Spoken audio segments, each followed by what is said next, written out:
Welcome once again to the False Prophet. This is the channel where we get Islam busted and exposed for the lie and false doctrine of what it is. And in tonight's segment, we're going to be discussing a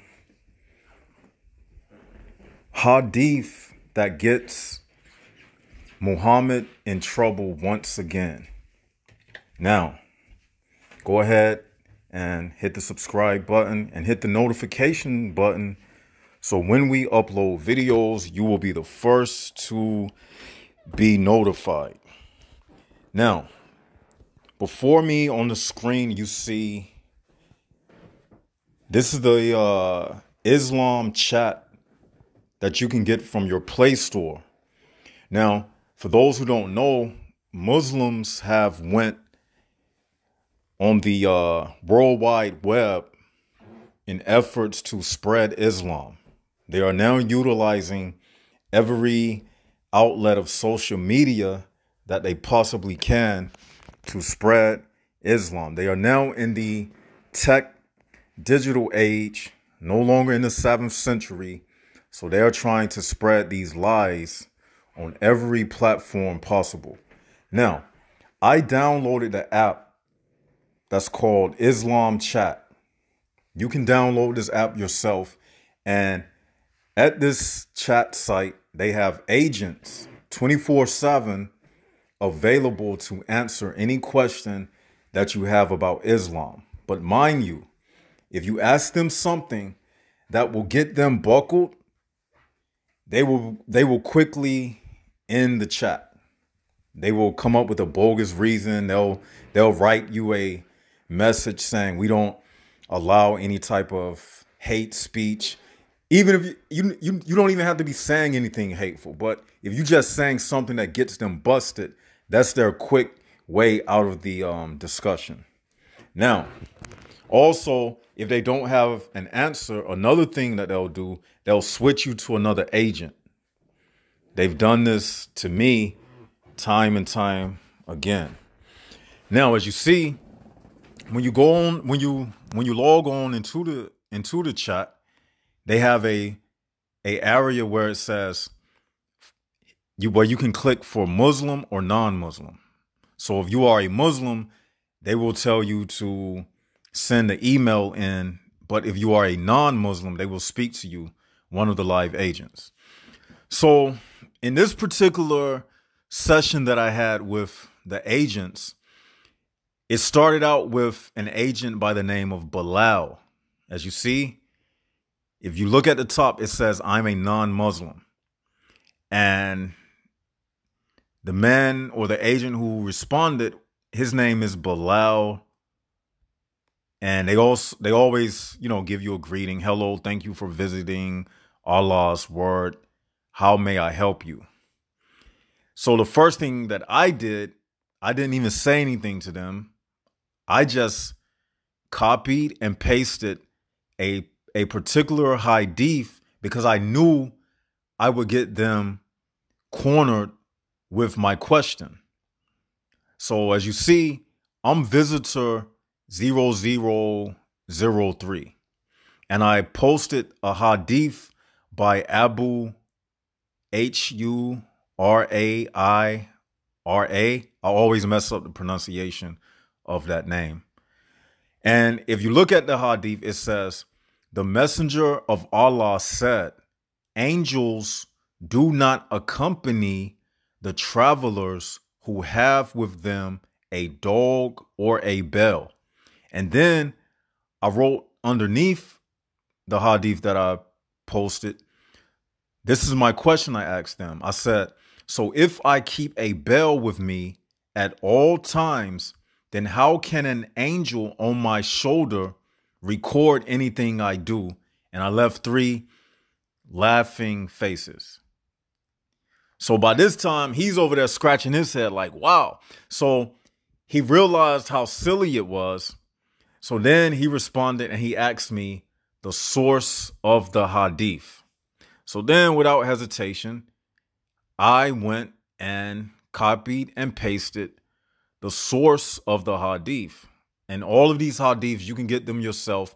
They come from sunnah.com.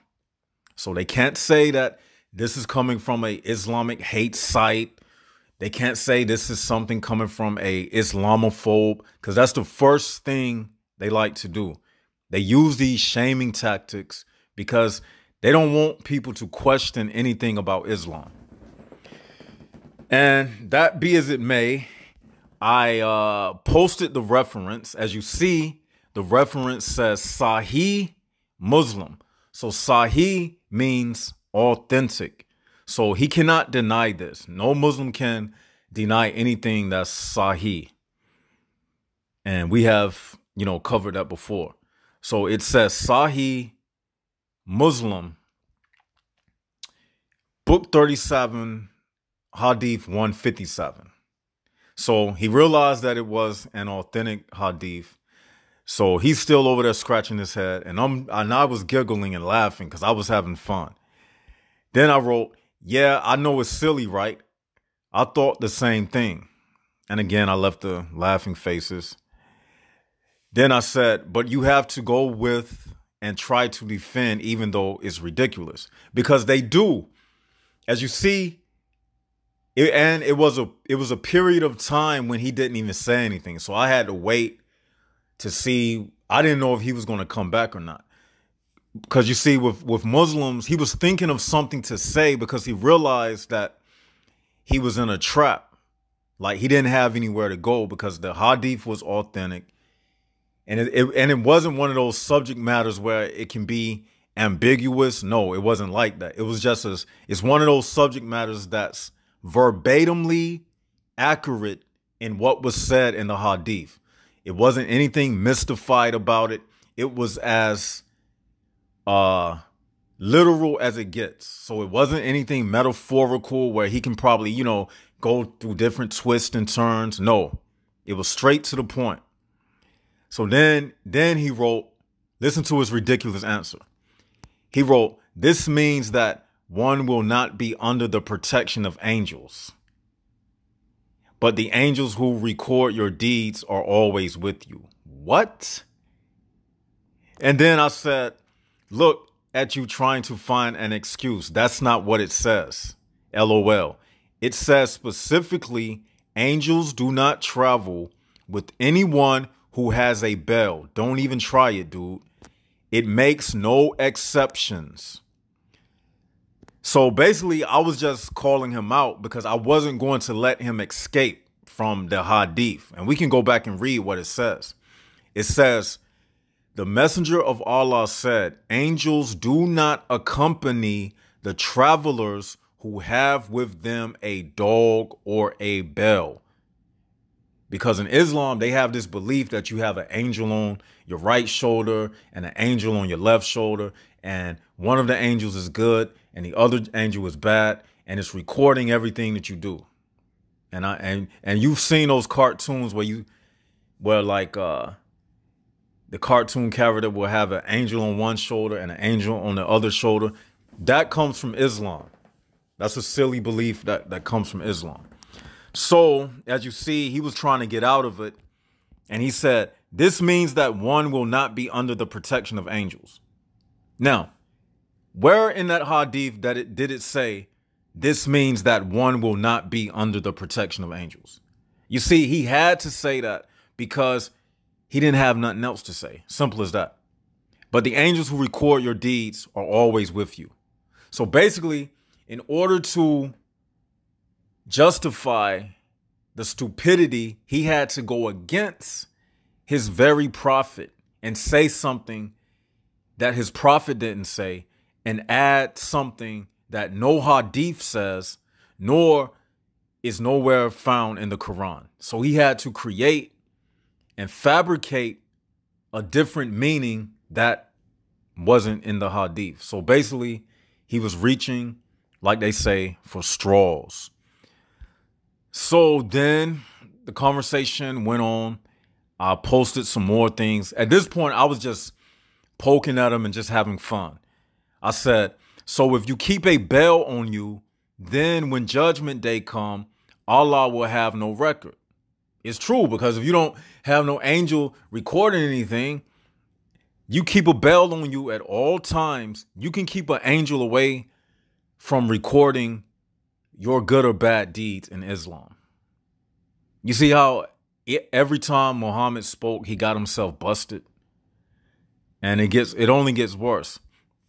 And then I wrote, so in other words, jinn are greater than the angels of Allah because jinn are not afraid of dogs or bells. And it's true. And as you see, I left the laughing faces and the clapping hands because at this point I was just laughing how he was so, defeated at this point. He couldn't even say anything. So I waited for some time and he didn't return. So I left. And when I came back to the app, it said the chat had been closed due to long user inactivity. But that's him. He didn't come back. So I wasn't going to sit and wait forever. So then I came back to the app and I just copied and pasted the same conversation that I was having with the other agent. So you get a bonus in this video. I defeated or embarrassed or devastated 2 of their agents, killing 2 birds with 1 stone. So the other agent that came, his name was Zam, kind of like the Zamzam water. His name was Zam, and he gave the same greeting. Hello, thank you for visiting. I guess it's a computer-generated greeting that they use. So I posted the same hadith. As you can see, the Messenger of Allah said, angels do not accompany the travelers who have with them a dog or a bell. So then Zam replied, he said, yes, what about that? Then I said, like I told the other agent, so if I keep a bell with me at all times, then how can an angel on my shoulder record anything I do? He said smart, because he realized that he never thought about that. You see what I'm saying? He said smart. And then he said, however, there are various types of angels. This talks about a specific type that brings in prosperity and blessing. Where did it say that there was an exception in that hadith? Nowhere. So I replied to him. He did the same thing that the other agent did. And this is how all Muslims do. When you get them in a corner, they will go against their prophet and they'll start just fabricating things because Muslims are allowed to lie. In the Quran, it tells them that they can lie. So they can tell a lie to make Islam not look stupid. So if they're trying to further the cause of Islam, they can lie about it. And he knows that he's lying. But don't worry, I didn't let him off the leash. So I responded, I said, don't even try it. It makes no exceptions, LOL. Then they went to the class. He went to the classic defense mechanism that all Muslims will employ when you get them cornered. He said, only if we understood Arabic and the context of the discussion. That's 2 things that you will hear a Muslim do. They will bring up Arabic, and then another another excuse they would try to use is context. In this hadith that you saw, the context is very literal. You see, he didn't have anything else to say, so he's trying to use any dodge tactic that he could. And then I wrote, only if you would not try to add into it, LOL. See, I was responding back to what he said. He said, only if we understood Arabic and the context of the discussion. I said, only if you would not try to add into it. So at this point, he's like, wow, this guy is really intelligent. He's smacking me up. And you know what? My imam didn't prepare me for this. When I was coming up as a youth, they never prepared me how to answer something like this. So he just simply bowed out basically when he replied with that smiley face. Because at this point, he realizes that, wow, somebody has really been, doing their studying. And he was right. So then I wrote, it does not make any exceptions. And in another hadith, it says angels, they won't even enter a home with bells. So if I stay in a house with bells, how will an angel record me? So at this point, I'm giving him another entanglement to deal with, because he tried to get out of the first example that I gave. So now I'm giving him another hadith reference about angels. They don't even come into the house that has bells in it or a dog. So now he got two things to deal with. So then I wrote, now you see why all these hadiths destroy Islam, LOL. Then Zam replies, simple logic. Has anyone who lived in a house with a dog never died? I guess he was, well, let's hear his argument. Then I wrote, it makes you have to find ways to get out of it because it's filled with silly sayings, LOL. I was talking about all of these like silly hadiths. What it does, it forces the Muslim to make himself look even more ridiculous. So every time they have to try to find a clever way to get out of a silly hadith, they end up looking like a fool, because they'll come up with all type of explanations, off the wall excuses that they don't have any kind of references to back it up or anything. They're just trying to, cover up the mistakes that their prophet made. Then he said, how do you think the angel of death takes the soul? So basically he was saying that his defense he was trying to employ was an angel of death takes a soul. So are you saying that nobody has ever died with a bell in their house? So how did an angel of death come into their house? Basically, he's thinking that he's getting me busted, but watch what I told him. I said, don't ask me to explain, ask your prophet. I'm just saying what he says. So maybe you are proving him wrong. I was just using his logic. He's basically saying Muhammad is wrong because angels of death come into the homes with bells. But Muhammad said they don't accompany anybody with a bell, nor do they enter a home with a bell. So he is shooting himself in the foot, trying to defend, but not knowing that he is just helping me out. Did y'all catch it? So then I said, so you should be concerned. So you should be concerned, not me. I'm just showing how it doesn't make sense. I'm just quoting what it says. It says, angels stay away from bells. Simple as that. Then I said, I was just joking with him at this point. I was having fun and laughing. I said, so I have a bell on me right now. So are angels keeping away? Yes or no? He said, keep the bell. We will know in due course of time.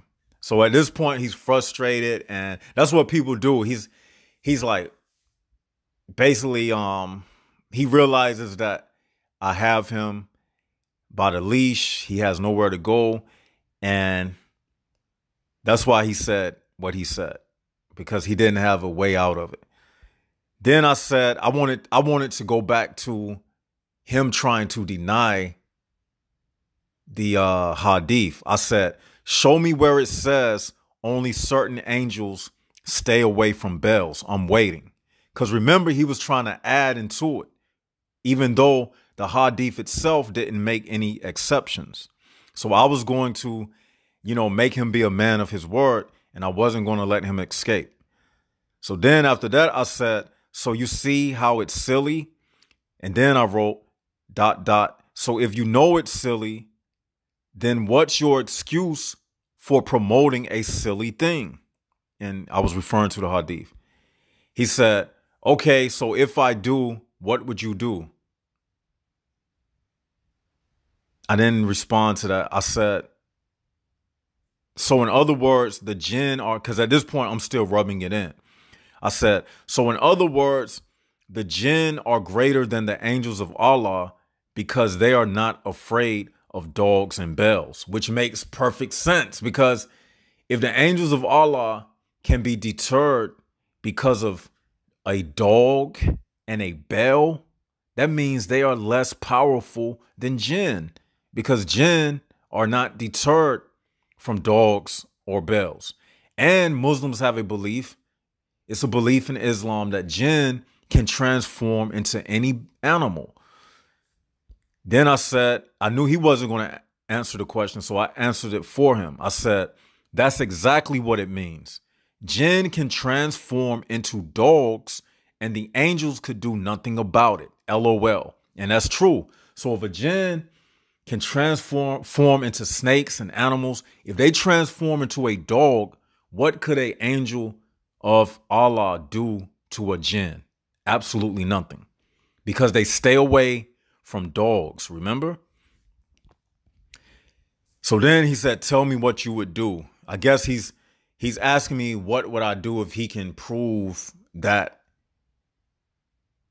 the hadith that I had posted was not referring to all of the angels staying away from bells. So this is what he's trying. This was the new thing he was trying to push once he got busted by the hadith. He was trying to find a way out of it. I said, show me. Don't ask me questions. Show me where it says only certain angels are afraid of dogs and bells. Show me in the Quran or hadith.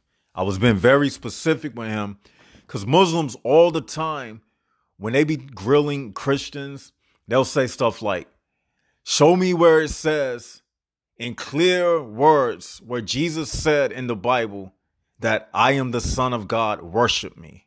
They want you to tell it to them just like that in those exact words.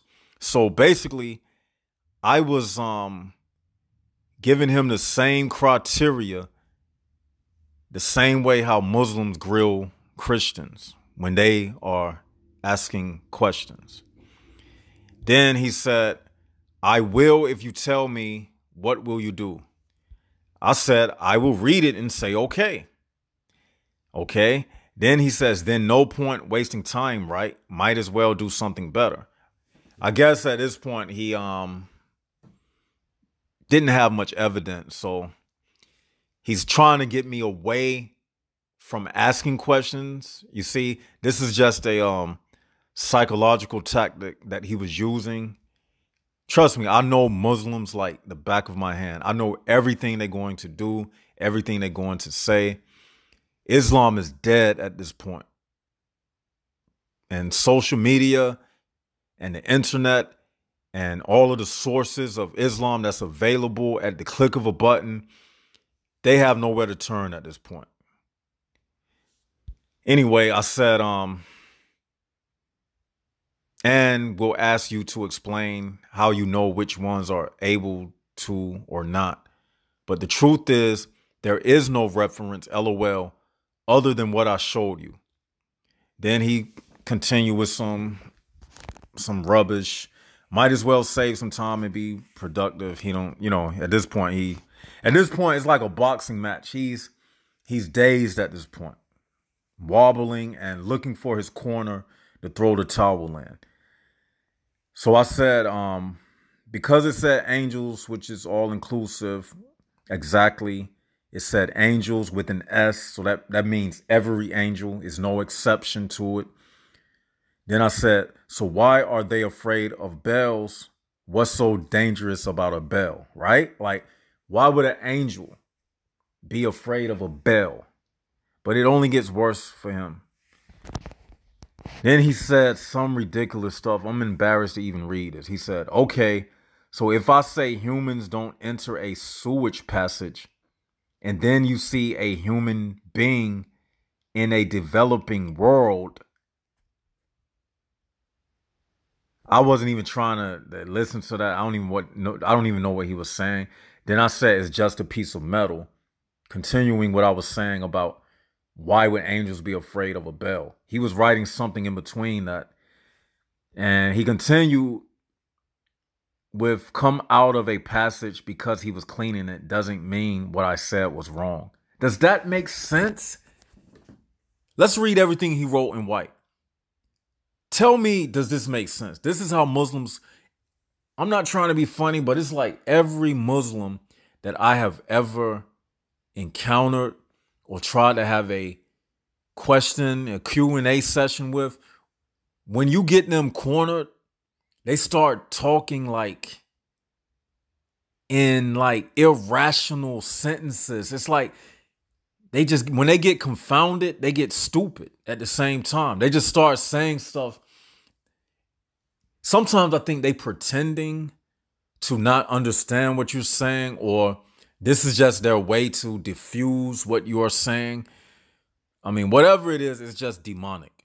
So he said, okay, so if I say humans don't enter a sewage passage, and then you see a human being in a developing world come out of a passage because he was cleaning it, doesn't mean what I said was wrong. What the fuck? That don't even make sense. Then I wasn't even trying to listen to that. So I said, what's so bad about a silly bell? I'm still asking him about why would an angel be afraid of a bell? I said, what's so bad about a silly bell? Then he's not responding to that. He says, I'm sorry you find it difficult to understand plain language. Sorry, but not sorry. Nothing you said was clear, man. Like, but anyway, I said, you writing incomplete sentences and maybe not explaining it, good as he thought he was explaining it. So then he posted me some long explanation, and I'm gonna read it and show you how this didn't make sense. It had nothing to do with what I was asking him about. And I'm only making this video to show you how Muslims, how they operate. Like how they never answer questions directly. They always get off subject. Nothing they say is rational or logical. Just look at the response he posted for what I said. For the hadith that I posted and the point that I made, look at his response. He posted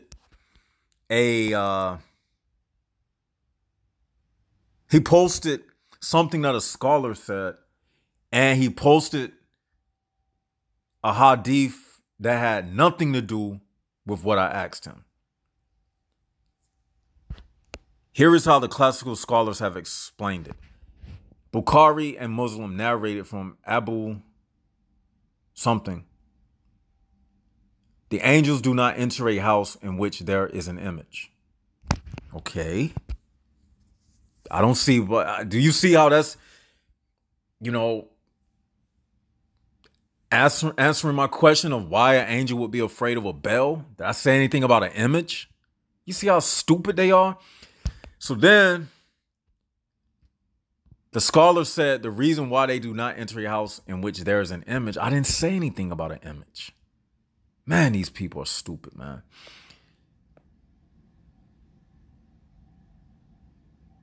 So he sends me something about an image, and we're not even talking about images.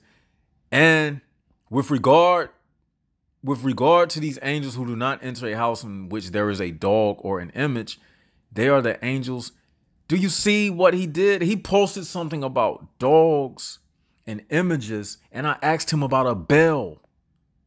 Do y'all see what I'm trying to get you to understand? These Muslims don't have answers to this garbage. They don't have answers. Then I wrote, that didn't say what you said. Remember the other excuse he was saying about certain types of angels? I said, that didn't say what you said. The response he gave me, it failed to support what he said earlier when I called him out on it. Neither did it address me asking him why would an angel be afraid of a bell. But just hold on to your seatbelts. It's only going more and more downhill for him at this point. I said, show me where a hadith or Quran says some angels are not warded off by bells. You didn't prove anything. You just showed me why they don't enter homes with pictures. So my point still stands. I knew you didn't have anything. Your prophet specifically said they don't accompany people with bells. It's no way around it. It made no exceptions. You showed me something some man said, because he showed me some, even in the post that he showed about the images, that wasn't even from a hadith or the Quran. It was from a scholar, quote unquote. You showed me something some man said, but anybody can say anything, but without a hadith or Quran to back it, it means nothing. So he responded, I was giving you a gist of the matter. To be more specific, he posted something else. He said, and I'll read it. Muslim narrated in his Sahih from Abu. The angels do not accompany any group with whom there is a dog or a bell. And he narrated also from Abu. Bells are the musical instruments of Shaitan. Now, this is where he messed up. He was trying to see this post right here was more so. I was asking him why angels were afraid of bells. So he posted something saying that bells are musical instruments of Satan. So I guess this was his way of saying that angels are afraid of bells because they are a musical instrument of Satan, but angels have the protection of Allah. So even if it's a musical instrument of Satan, if they got Allah on their side, why would that deter them from accompanying? Either way, it's just, it don't make sense. So it's proving that, number one, Allah is not powerful. He's not more powerful than Shaitan, because only thing Shaitan has to do is surround your house with bells or toss some bells around you, and he can keep the angels of Allah away from you. But Allah is supposed to be all powerful, but the angels he created in all of his divine intelligence that he's supposed to have, he didn't create them with the gift of not being able to be deterred by bells. A bell? A bell, people. Taco Bell? You got bells and fire alarms that's hanging in your house. So I guess that if you're a Muslim and if you got a fire alarm in your house or a CO2 detector that has a bell on the inside of it that detects the carbon monoxide levels in your home, I guess you need to take the fire alarms out of your mosque, because that's a bell. You need to take the CO2 detectors out of your home, because that's a bell. And if you're living in one of these modern day apartments, it's a requirement that you have a CO2 detector. So basically, angels of Allah and the protecting angels will not be able to enter your home because you have a bell in your home and you have fire alarm bells in your mosque. So I guess the angels of Allah won't be able to protect you. You see how stupid this is? So, but it also gets them busted. I'm going to show you why. As for bells, I'm reading what he posted. As for bells, it was said that the reason why the angels dislike them is that they are similar to church bells.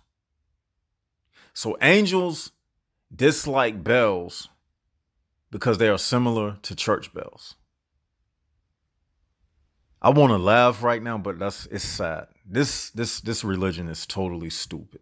This is sad that you got billions. They say, Muslims tell you that there's 1.8 billion Muslims in the world today. So you telling me you got 1.8 billion people believing this kind of garbage? That angels dislike bells and they stay away from them and they are deterred by bells because they are similar to church bells. Well, if that's the case, then why did the Muslims, if angels stay away from bells because they are similar to church bells, then why did the Muslims, when they went into Turkey, why did they turn the Hagia Sophia, which was a church building, into a mosque? They turned it into a mosque, but right here is saying that they don't like bells because they resemble church bells. So, but they went into a church and turned it into a mosque. So the mosque resembles a church with a little adaptations to it to turn it into a mosque. You see how contradictory that is? But we'll continue.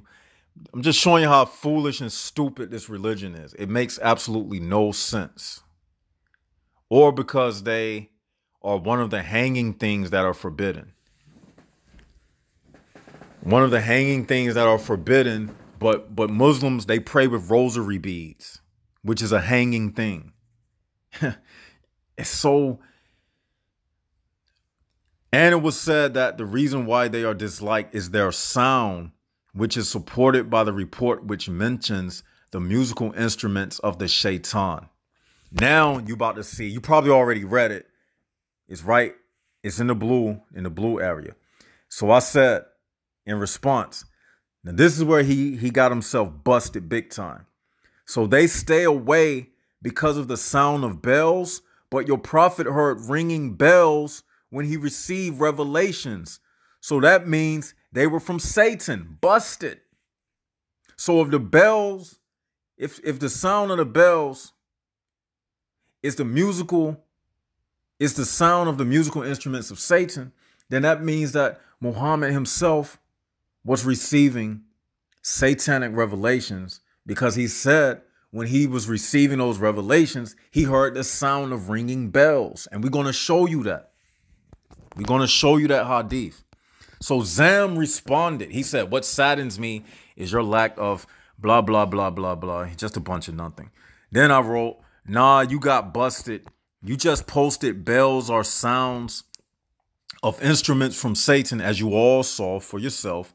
So why did your prophet hear ringing bells? That means those revelations from Satan. That means those revelations were from Satan.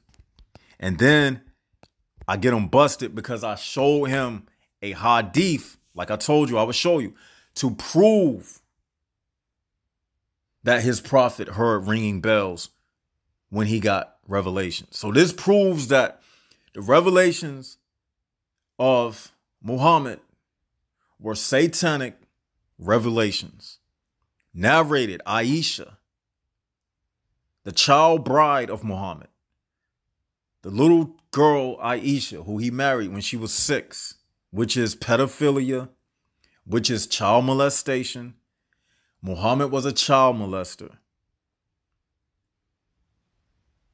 She narrated what I'm about to read to you. O Allah's apostle, how is the divine inspiration revealed to you? Allah's apostle, and that's referring to Muhammad, Allah's apostle replied, sometimes it is revealed like the ringing of a bell. This form of inspiration is the hardest of all, and then this state passes off after I have grasped what is inspired. Sometimes the angel comes in the form of a man and talks to me, and I grasp whatever he says. Aisha added, verily I saw the prophet being inspired divinely on a very cold day and noticed the sweat dropping from his forehead. You get it? It was cold, but he was still sweating. This man was under demonic possession, people. He's telling you. And as you've seen, the ringing bell sound is from the instrument of Shaitan, according to the Muslim sources. Again, we just using what they tell us to get them busted. That's all we doing. So their prophet is telling them, he's saying in his hadith, we'll read it again. Allah's apostle replied, sometimes it is revealed. And again, when you see revealed, that's what they put in there.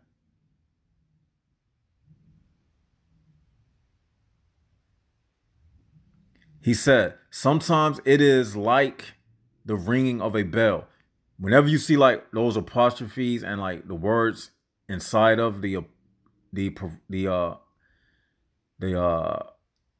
what's the word? The parentheses, the Muslims themselves, they add that stuff into the Arabic. It's not in the original Arabic. That's something they do. You'll see them do that a lot in the Quran, the translations that they translate the Arabic into English. And the reason why they do that is because a lot of the things that they translate, it gets Islam busted. So they have to like cleverly try to twist the meaning of the verse into something that it didn't really say. Or they will replace a word that is not in the original Arabic. So the English reader will not see the mistakes inside of the Islam.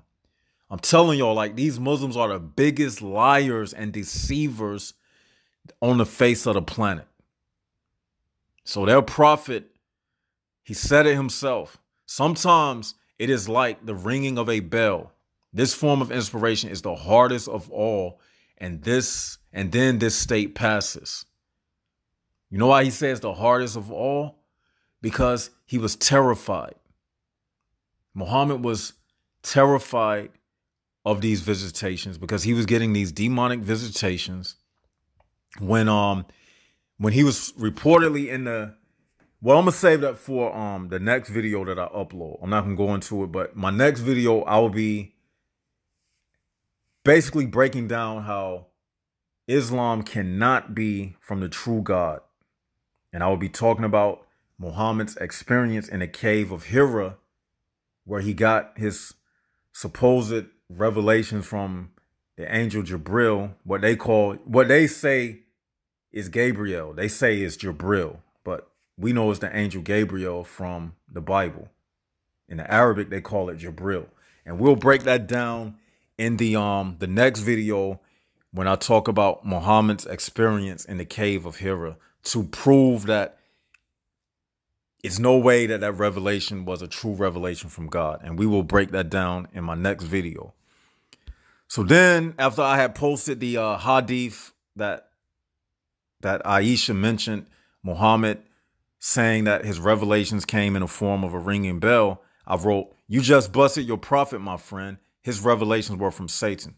Then Zam says, "You need to understand that to feel like someone is ringing a bell is different from someone keeping a bell from worship."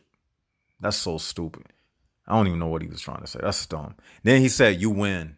No, I didn't win. Of course I won. At this point, he has totally been smashed. And I said, nah, don't even try it. You just posted the bell sound is from Instruments of Satan. Then he said, "Hope that keeps you happy." At this point, he's basically just giving up at this point. There's nothing else he can do. I said, nah, you have to admit I'm right. So why are you following a man who get revelations from Satan? He didn't want to answer. As you see, he replied. And then I said, the sounds of ringing bells, you are admitting you are a devil worshiper. Because of any Muslim, once you hear that the sound of ringing bells are from the instruments of Satan, and your prophet telling you that when his revelations came to him, they came to him in the sound of ringing bells, then you are admitting by continuing to follow this man, Muhammad, that you are following a devil worshiper. At this point, you are admitting that you are a devil worshiper. Then he said, "To each his own, I find my way logical and peaceful." He says he finds his way logical and peaceful. You see how this demon has him thinking that he is, but you know, that's his business. You know, people who allow themselves to be, you know, deceived, you know, it comes to a point where if you continue to turn a blind eye and ear to the truth, then God will turn you over to a reprobate mind. So a lot of these Muslims, they have reprobate minds, as you see. And a reprobate is a person who can't come back because they have denied the truth so much. And the Bible says at a certain point, God will relinquish his trying to win you over, and he will allow you to be turned over to a state of eternal damnation. And then my last remark was, repent before it's too late. You were busted. He said, sure, thanks. I said, LOL. And that's the end of the chat. So hope you got something out of it. In this session, we prove beyond a shadow of a doubt that Muhammad, he got his revelations from Satan. As you see, he said it himself. As you see, the agent at Islam Chat, he got himself busted. And he even proved by what he posted that the ringing bell is the sounds of the instruments of Satan. Muhammad heard ringing bells when he received his revelations. You put two and two together and you see what 4. You get it. 2 + 2 = 4. You put 2 and 2 together, you see what 4. And you can see that clearly Muhammad got his revelations from Satan. There's nothing they can say. He heard ringing bells. Ringing bells is the sound of the instruments of Satan, according to the Islam. And that's my take on it. Hope you enjoyed the tonight's lesson. Until we do it again, this is the False Prophet and signing out.